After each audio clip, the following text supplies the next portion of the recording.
The stars had always been quiet in the outer reaches of the Orion Arm.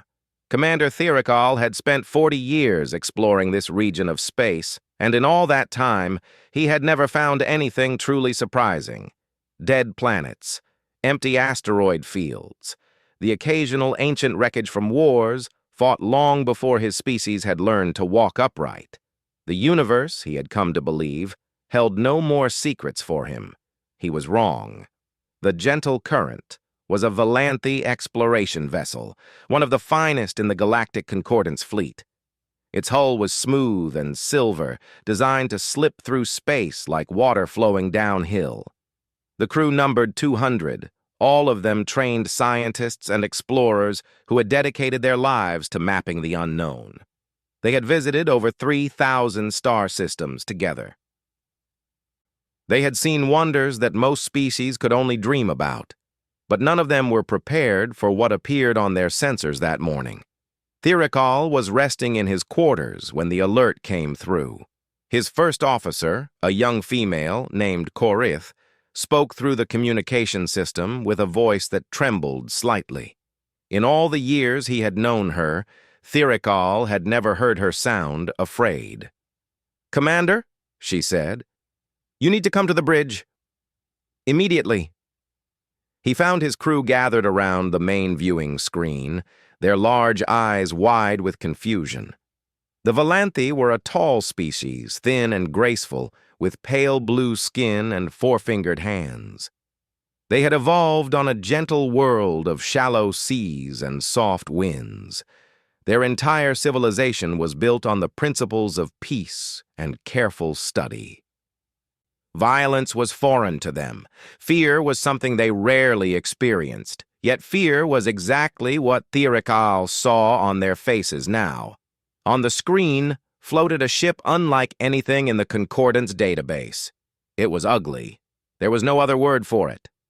Where Valanthe vessels were smooth and curved, this thing was all hard angles and sharp edges. Thick armor plates covered its hull, scarred and blackened by what looked like weapons fire. Exposed conduits ran along its exterior like veins on a wounded animal. It had none of the elegance that defined civilized spacecraft. Instead, it looked like something designed by creatures who expected the universe to try to kill them at every turn. "What is it?" Thirikal asked. Science Officer Myralis stepped forward. She was the oldest member of the crew, with centuries of experience studying alien cultures. Her voice was usually calm and measured. Today, it shook. "I have run the analysis 7 times, she said. "The results are always the same. This vessel comes from a class G. Deathworld." The bridge fell completely silent.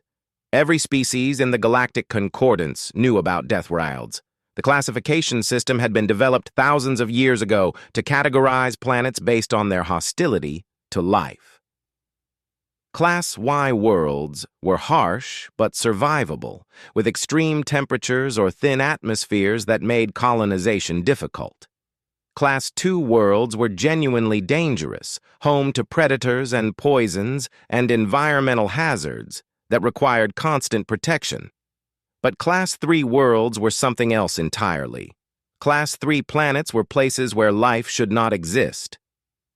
The gravity was crushing, the atmosphere was toxic, the native creatures were monsters that killed and ate each other without mercy. Natural disasters struck constantly. Disease spread through every population. The very planet itself seemed designed to murder anything foolish enough to live on it. No sentient species had ever evolved on a Class 3 world. The scientific consensus was clear on this point. The conditions were simply too extreme. Any creature intelligent enough to develop civilization would have been killed long before it could build its first tools. And yet here was proof that the scientific consensus was wrong. "The planet is called Earth," Myralis continued. "It exists in an unremarkable star system on the outer edge of the Orion Arm. We have known about it for centuries, but no one ever thought to study it closely. Why would they? Nothing could possibly survive there. Thirikal stared at the battered ship on his screen.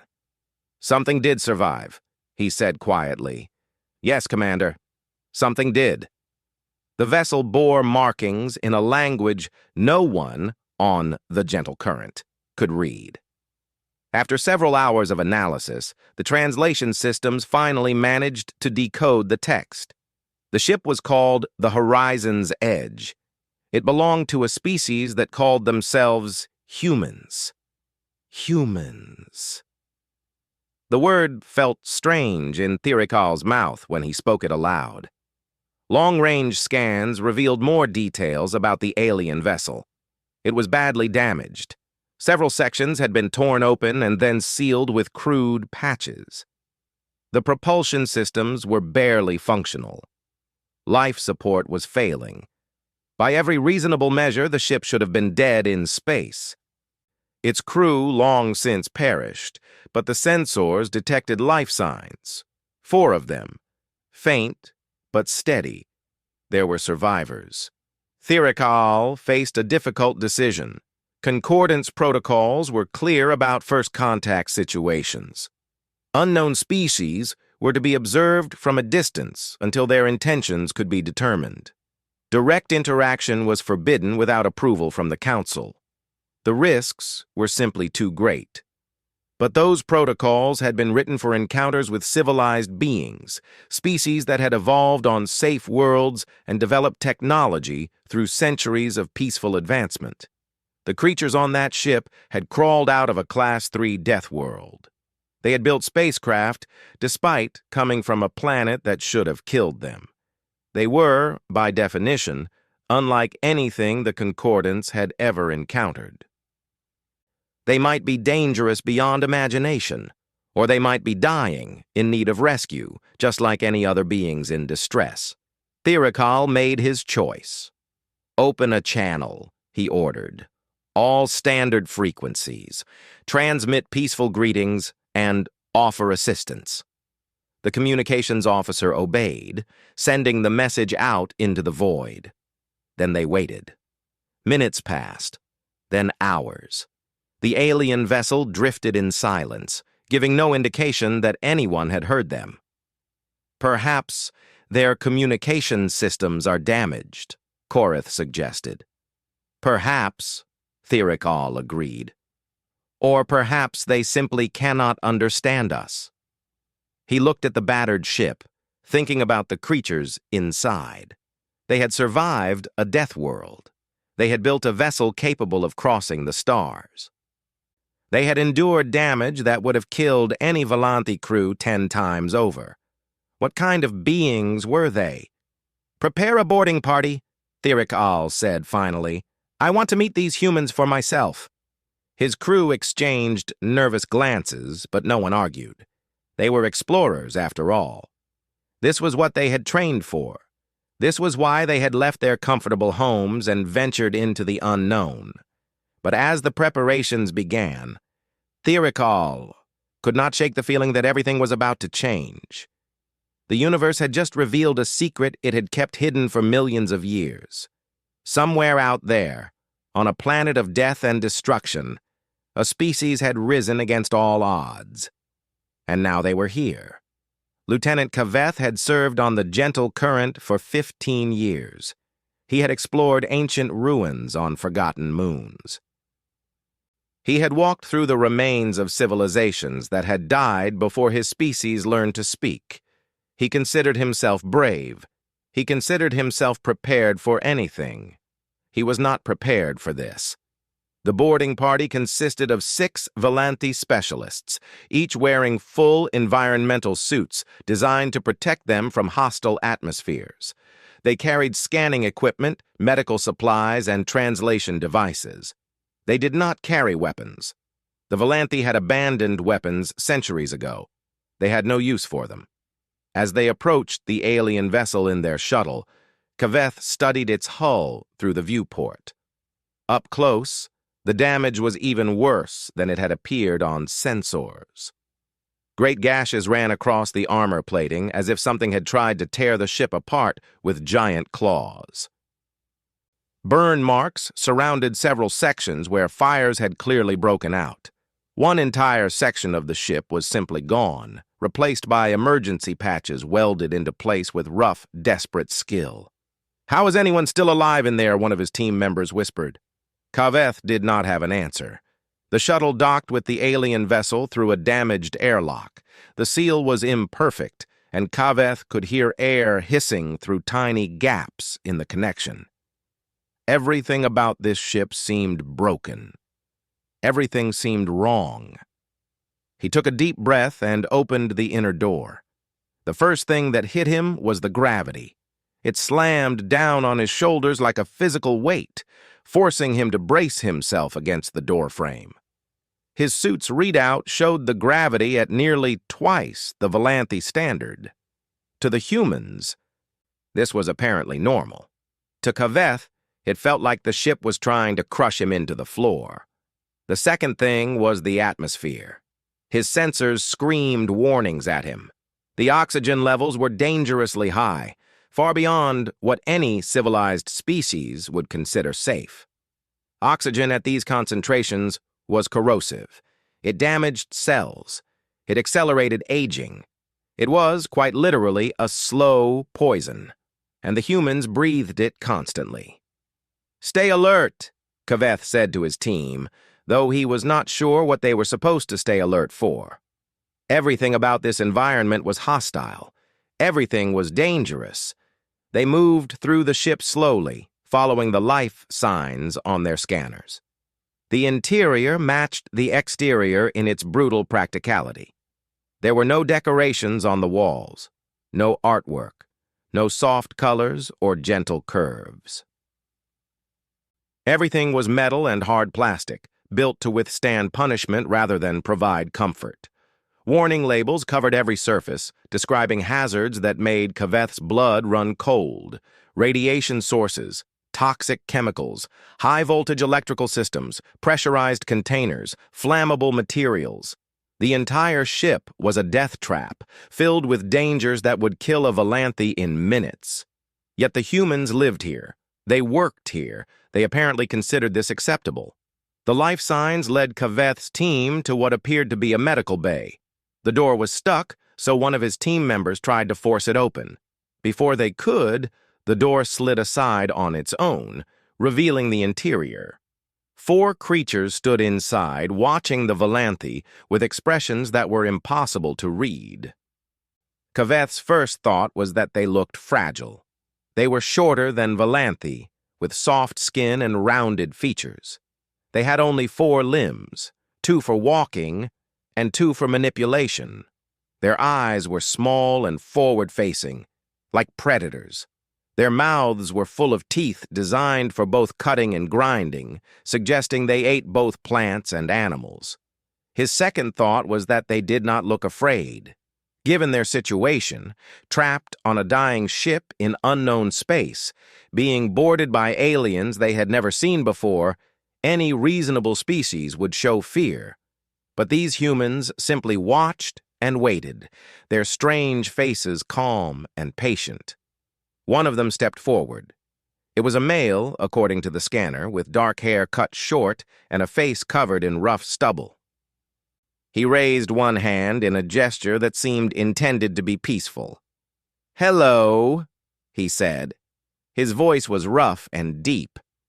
"My name is Nathan Cole. I am the captain of this vessel. Thank you for responding to our distress signal." The translation device took a moment to process his words, converting them into sounds the Volanthi could understand. When it finished, Kaveth struggled to respond. He had trained for first contact scenarios. He knew the protocols, but nothing had prepared him for actually facing a creature from a Class 3 Deathworld. "I am Lieutenant Kaveth of the Volanthi exploration vessel Gentle Current," he finally managed to say. "We detected your ship and came to offer assistance." Captain Cole nodded, a gesture that apparently meant agreement or thanks. "We appreciate that. We've been drifting for a while now." Our FTL drive failed about 4 months back. 4 months. These creatures had been stranded in space for 4 months, on a ship with failing life support, and they were standing here having a casual conversation about it. Behind the captain, the other humans continued their activities as if nothing unusual was happening. A female with light brown hair sat on a medical table, holding her arm at an angle that suggested it was broken. She had wrapped it in some kind of support structure made from pieces of the ship itself. She seemed more annoyed than in pain. Another human, a male with darker skin and kind eyes, was sitting on the floor doing something to his own leg. Kaveth looked closer and felt his stomach turn. The man was pushing a needle through his own flesh, pulling thread behind it, closing a wound that had clearly been bleeding heavily not long ago. He did this while talking to the female beside him, making comments that caused her to laugh. The fourth human, a younger female with black hair, monitored a series of displays showing the ship's systems. She glanced at the Volanthi visitors briefly, offered a small smile, and returned to her work. "Your crew member is injured," Kaveth said, pointing to the man with the needle. "Derek? He's fine," Captain Cole replied. "Just a cut from the last hull breach. Nothing serious." Nothing serious. The man was sewing his own body back together, and it was nothing serious. And the female with the broken arm? Lindsay will be okay. She set the bone herself a few days ago. It's healing well. Kaveth looked at his team members. Their eyes were wide with disbelief. On a Volanthi ship, a broken bone would require immediate evacuation to a medical facility. The injured crew member would be placed in a healing pod and given sedatives to prevent any suffering. The very idea of setting a bone oneself was barbaric. Yet here was this human female sitting with a self-made splint, laughing at jokes while her bone slowly knit itself back together. "How did you survive?" Kaveth asked.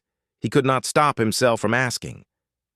"Your ship is destroyed. Your life support is failing. You have been stranded for months." Captain Cole shrugged, a strange gesture where he raised and lowered his shoulders. "We managed," he said simply. "We rationed supplies. We fixed what we could. We kept busy." "Kept busy?" "Sure. Card games mostly. Derek tried to teach us chess, but Megan beats everyone anyway. So we gave up on that." Kaveth did not know what cards or chess were. He was not sure he wanted to know. "You should come with us," he said finally. "Our ship has proper medical facilities. We can provide food and shelter while repairs are made to your vessel." Captain Cole looked at his crew. They nodded. He turned back to Kaveth with that strange, calm expression. "That sounds good," he said. "Lead the way." As they walked back through the broken ship, Kaveth could not shake the feeling that he was the one being studied. These humans watched everything. They noticed every detail. They moved through their death trap of a vessel with comfortable ease, stepping over hazards that would kill a Volanthi without a second thought. They were not victims waiting to be rescued. They were survivors, predators, perhaps. Creatures forged by a world that had tried to kill them every single day of their existence. And now Kaveth was bringing them aboard his ship. He hoped Commander Thirikal knew what he was doing. Medical Officer Seelith had studied alien biology for over 200 years. She had examined creatures from every corner of the galaxy. She had documented species with 6 legs, 10 eyes, silicon-based metabolisms, and bodies made of living crystal. Nothing had ever surprised her. The humans surprised her. She had set up her examination room with every scanning device available on the gentle current. The 4 human survivors had agreed to medical analysis, curious about the process, and apparently unconcerned about what the Volanthi might discover. Captain Nathan Cole had been the first to volunteer. sitting on the examination table with a relaxed expression while Salith ran her scanners over his body. The results made her question everything she knew about life in the universe. "This cannot be correct," she said, staring at her displays. "Something wrong?" Nathan asked. "Your bone density is nearly 3 times higher than any species I have ever examined. Your skeletal structure could withstand impacts that would shatter Valanthi bones like glass." Nathan shrugged in that strange human way. "Earth has pretty strong gravity. Our bodies had to adapt." Salith continued scanning. Each new result was more disturbing than the last. The human cardiovascular system was incredibly efficient, capable of sustaining activity for hours without rest. Their muscles contained both fast-twitch and slow-twitch fibers, giving them access to both explosive power and long-term endurance. Their nervous system processed information at remarkable speeds, allowing for reaction times that bordered on precognitive. But it was the immune system that truly frightened her. "Your white blood cells," Salith said slowly. "They are hunters." "What do you mean?" "In most species, the immune system responds to threats passively. It identifies foreign bodies and attempts to neutralize them through chemical means. Your immune system actively pursues invaders. It tracks them. It kills them with brutal efficiency. It remembers them forever so it can kill them faster next time." Nathan nodded as if this was common knowledge. "That's how immune systems work, right?" "No," Salith said. "That is how predators work." She moved on to the other humans, examining each in turn. Derek Huang's leg wound was healing at a rate that defied explanation. Tissue that would take months to regenerate in other species was already closing after just a few days. Lindsay Warren's broken arm showed clear signs of new bone growth, her body repairing itself without any outside assistance. And then there was the matter of their diet. "You eat other living creatures?" Salith said, reviewing the nutritional data the humans had provided. "Sure," Megan Torres replied. "Meat, fish, eggs, good protein sources." "Many of the plants you consume produce toxins designed to prevent predation, capsaicin, caffeine, alcohol." "We call those spices," Lindsay said with a grin. "They make food taste better." Salith felt her stomach turn. These creatures actively sought out substances that other species would recognize as poisons. They enjoyed them. They had built entire cultural practices around consuming things that should kill them. "Your home world," Salith said carefully. "What is it like?" The 4 humans exchanged glances. Nathan leaned forward, thinking about how to answer. "Earth is beautiful," he said finally. "We have vast oceans and tall mountains, green forests and golden deserts. More variety than you could explore in 1,000 lifetimes." "And the dangers?" Nathan laughed softly. "Well, there are those too. Predators that can tear you apart in seconds. Insects that carry diseases capable of killing millions. Plants that will poison you if you eat them. Weather systems that can destroy entire cities. Earthquakes that flatten buildings. Volcanoes that bury civilizations." He paused, considering. "The sun gives us cancer if we stay in it too long. The water drowns us if we're not careful. Even the air itself can kill us during storms. And that's not even counting what we do to each other." "What do you mean?" "Wars, conflicts. Humanity has been fighting itself since before we could write. We've developed weapons capable of destroying all life on our planet multiple times over." Salith stared at him. "And yet, you survived?" "Yeah," Nathan said simply. "We survived."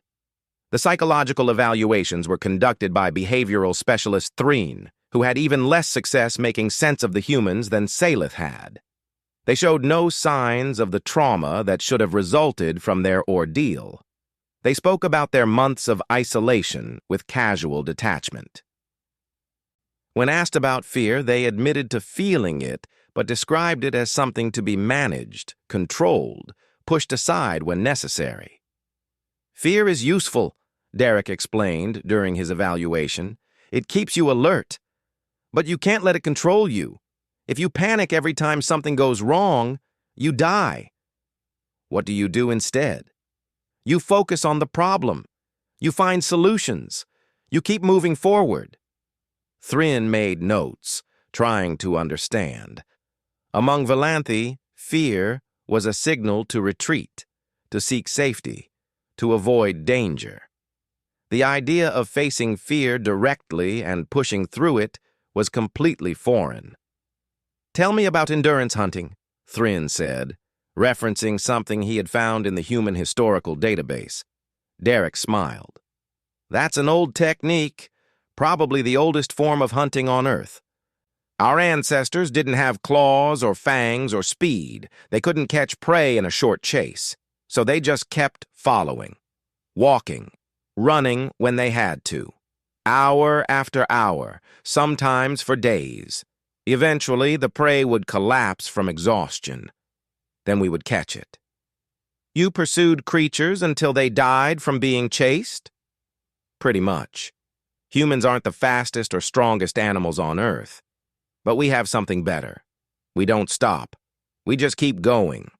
Forever, if we have to." Thryn set down his notes. He had never heard of any species developing this trait. It was terrifying in its simplicity. Other predators relied on ambush or speed.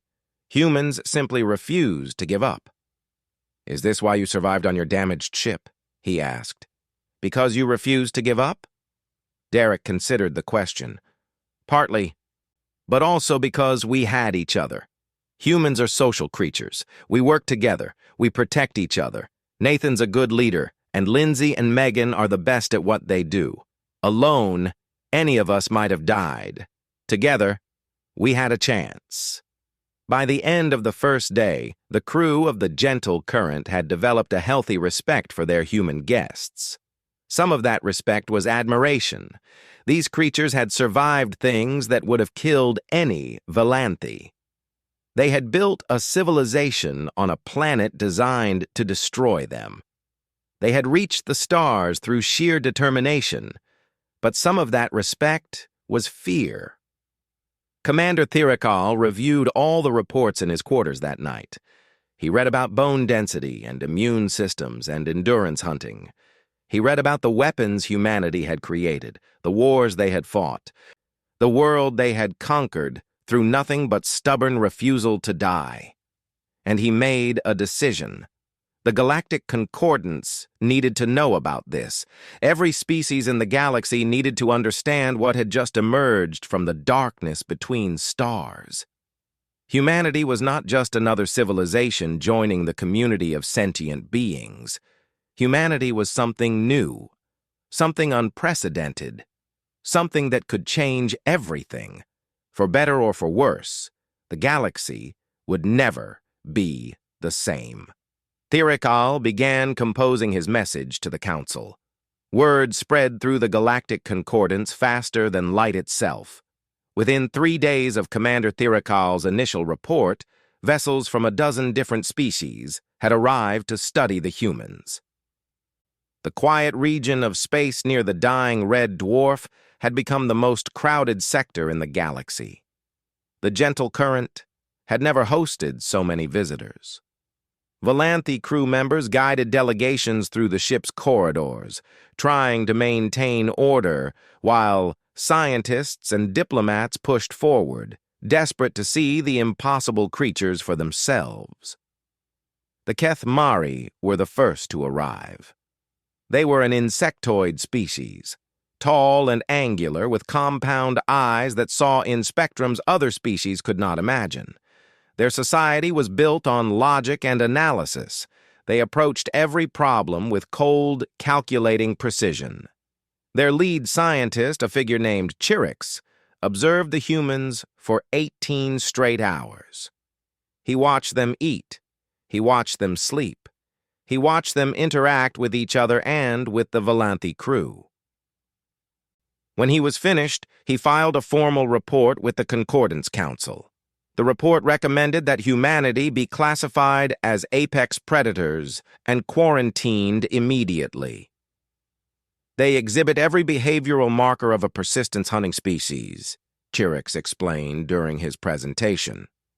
Forward-facing eyes for tracking prey, teeth designed for both cutting and grinding, social structures that emphasize pack cooperation, the ability to function in extreme temperatures through metabolic regulation. And most concerning of all, they show evidence of pursuit predation, the practice of chasing prey until it collapses from exhaustion. He displayed his data on the viewing screens. No other sapient species in the Concordance developed from pursuit predators. The psychological implications are severe. These beings are genetically programmed to view other creatures as targets. They do not give up. They cannot give up. It is simply not in their nature. The Kethmari recommendation sparked immediate debate. Some species agreed with the assessment. The Moral, a cautious race of burrowing mammals, argued for immediate isolation of the human homeworld. The Silthani, crystalline beings who communicated through light patterns, suggested monitoring humanity from a distance until their intentions could be determined. But other species were curious rather than afraid. The Sorvani delegation arrived next. They were traders, small and quick, with large ears and expressive faces. Their entire economy was built on reading body language and understanding what other beings wanted. A Sorvani merchant could tell if you were lying just by watching how you stood. They lasted less than an hour with the humans before retreating in confusion. Their expressions make no sense, the lead Sorvani reported. They smile when happy, yes, but they also smile when nervous, when afraid, when angry, when planning violence. The same expression means different things depending on context we cannot determine. Reading them is impossible. This news disturbed the Concordance representatives deeply. The Sorvani had successfully negotiated with every known species in the galaxy. Their ability to understand intentions was legendary. If they could not read humans, then no one could. The humans themselves seemed unaware of the concern they were causing. Nathan Cole accepted interview requests with patient politeness, answering questions about Earth and humanity with the casual ease of someone discussing the weather. Derek Huang spent his time helping Volanthi engineers repair the Horizon's Edge, trading technical knowledge and teaching them human repair techniques.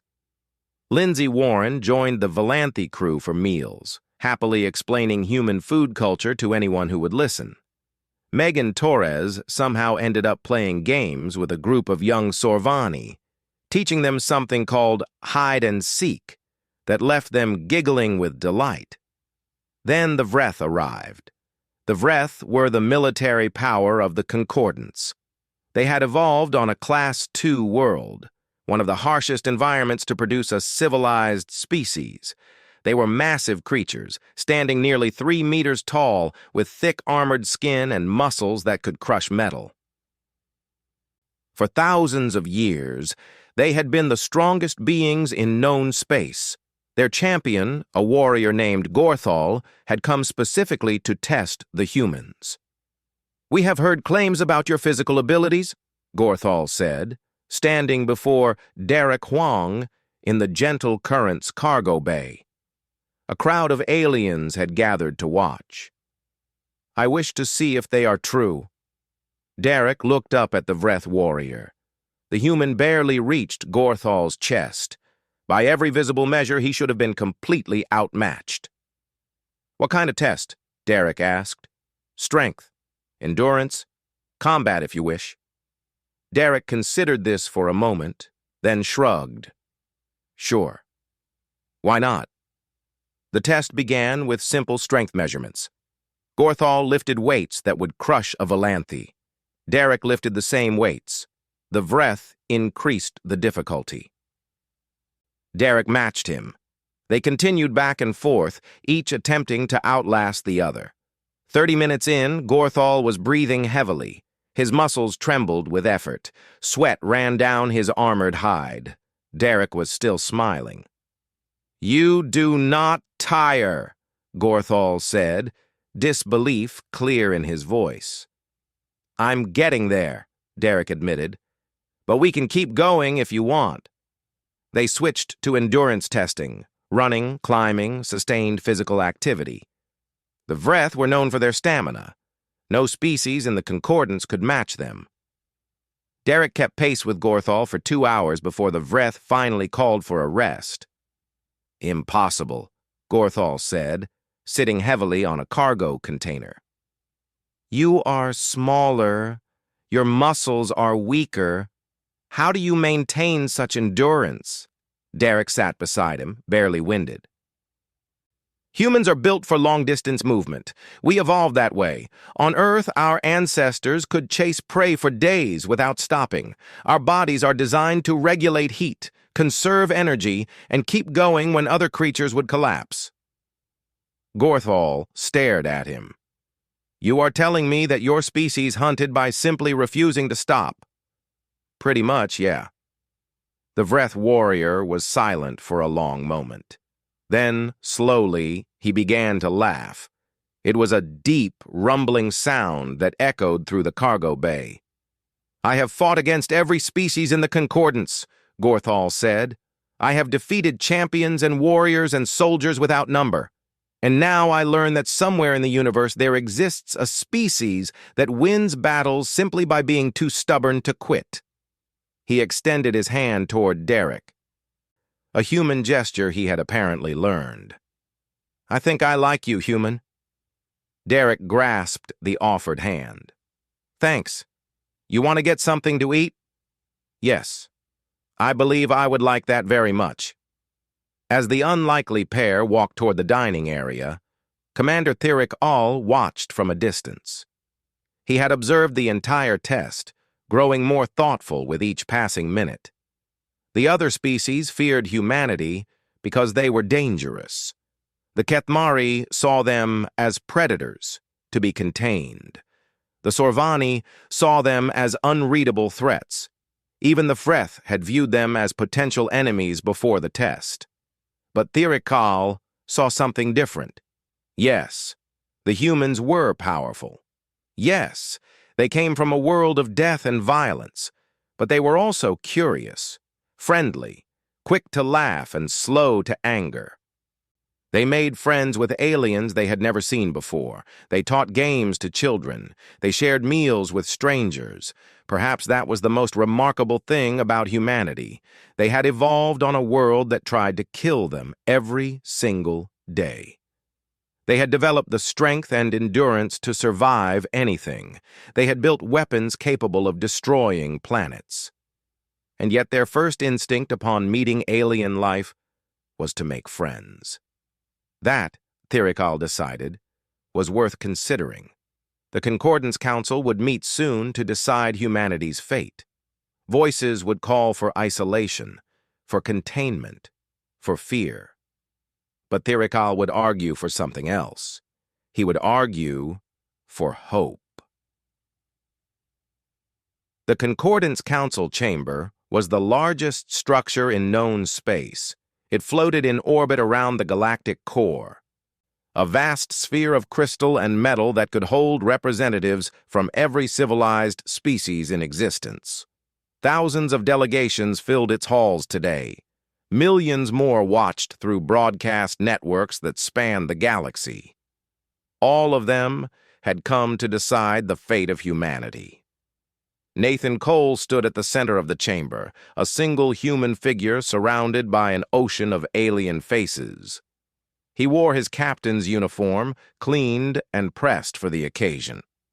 Behind him sat his 3 crewmates watching with quiet support.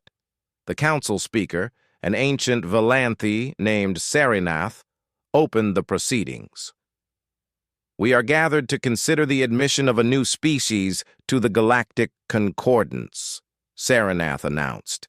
"The humans of Earth, a Class 3 Deathworld, have requested membership in our community. This council will hear testimony and render judgment. The first to speak was Chirix, the Kethmari scientist. He presented his findings with cold precision, explaining the biological and psychological dangers that humanity posed. His conclusion was unchanged from his original report. Humans are apex predators descended from pursuit hunters, Chirix said. Their history is filled with violence against each other and their homeworld. They have developed weapons capable of ending all life on their planet. They cannot be trusted. They must be quarantined for the safety of all civilized beings. Murmurs of agreement rippled through parts of the chamber. The moral delegation nodded approvingly. The Silthani pulsed with nervous light. The next speaker was Gorthal, the Vreth warrior. He walked to the center of the chamber and stood beside Nathan, towering over the human captain. "I came to test these creatures," Gorthal said, his deep voice carrying to every corner of the chamber. "I expected to find enemies. Instead, I found friends."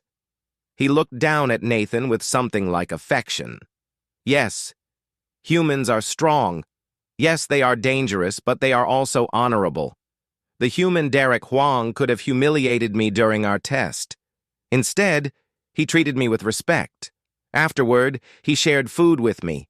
He laughed at my jokes. He asked about my family and told me about his own."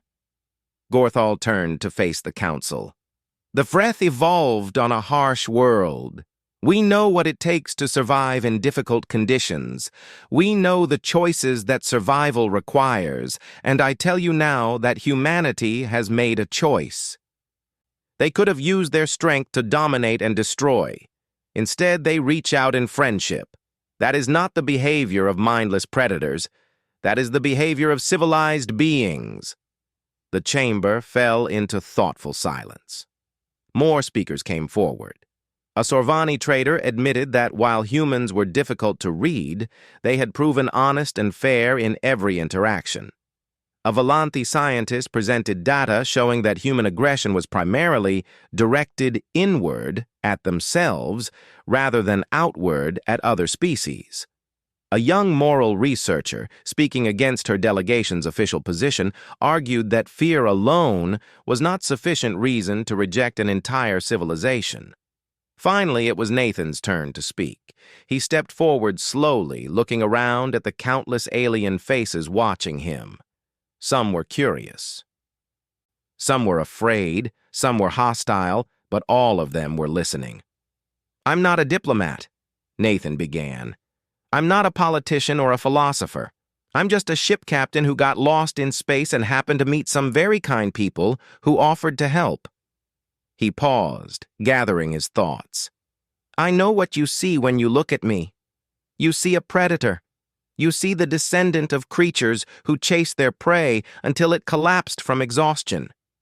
You see a species that built nuclear weapons and pointed them at itself. You see danger." Nathan nodded slowly. "And you're not wrong. Humanity is dangerous. We've done terrible things to each other and to our world. We've waged wars that killed millions. We've created weapons that could destroy everything we ever built. We've hurt each other in ways that I can barely describe." His voice grew stronger. "But we've also done something else. We've looked at all that darkness, all that pain, all that violence, and we've decided that it wasn't enough. We wanted more. We wanted to build hospitals that heal the sick. We wanted to create art that makes people cry with beauty. We wanted to reach the stars and see what was out there."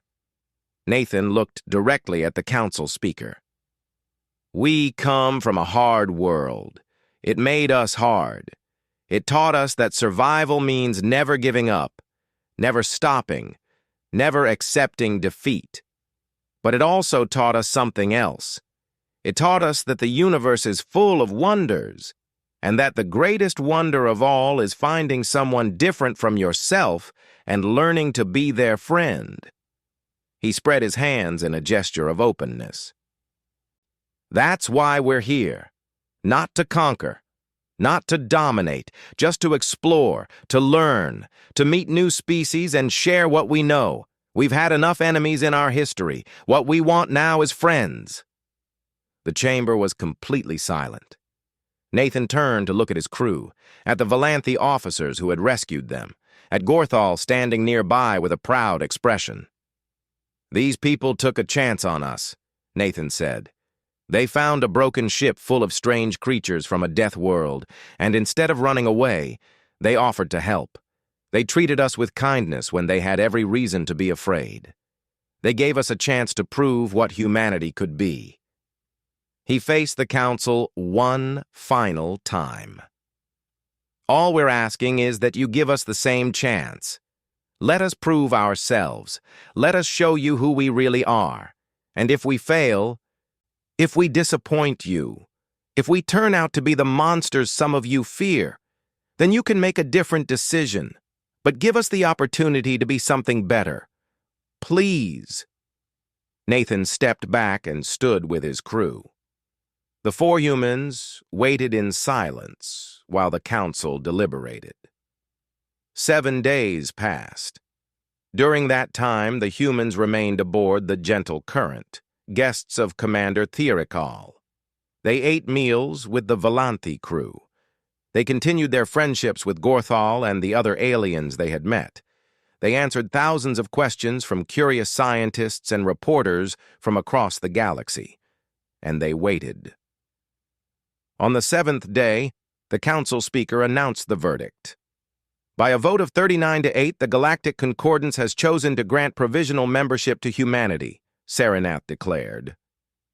The humans of Earth will be welcome in our community as observers and guests. Full membership will be considered after a period of 10 standard years, during which humanity will be evaluated on their conduct and contributions.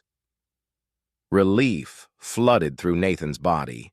He felt Lindsay's hand on his shoulder, saw Derek's broad smile, heard Megan let out a breath she had been holding for days. They had done it. Commander Thierikal approached them with his own smile, a gesture he had learned from his human guests. Congratulations, Captain Cole. It seems the galaxy is ready to take a chance on your species. Thank you, Commander, Nathan said, for everything. You saved our lives and spoke for us when we couldn't speak for ourselves. Thierikal tilted his head in the Valanthi gesture of respect. I simply told the truth. Humanity is remarkable. I believe the Concordance will benefit greatly from knowing you. The Horizon's edge had been fully repaired during the Council's deliberation. It floated alongside the Gentle Current, its hull restored and its systems functional once again. Now both ships prepared to depart, setting course for a small blue world on the outer edge of the Orion Arm. Earth. As they traveled together through the void of space, Thierikal found himself looking forward to seeing the human homeworld. He wanted to walk on the planet that had forged these remarkable creatures. He wanted to understand how such a dangerous place could produce beings capable of such kindness. Beside him on the bridge, Nathan Cole stared at the stars streaming past. "What are you thinking, Captain?" Thierikal asked. Nathan smiled that strange human smile. "I'm thinking about what comes next. We've been alone in the universe for so long, fighting each other, struggling to survive, and now, suddenly, we're not alone anymore." He turned to face the Valanthi commander. "I'm thinking that maybe this is what we were always meant to do. Not fight wars, not build weapons, but reach out, explore, make friends." Thierikal considered this. "And if others fear you? If they see you as predators?"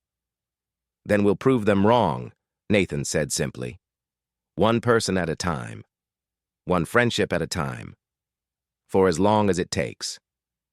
The two commanders stood together in silence, watching the stars. Ahead of them lay Earth. Behind them lay the gathered civilizations of the galaxy, and stretching out in every direction was a future full of possibilities. Humanity had arrived, and they were just getting started.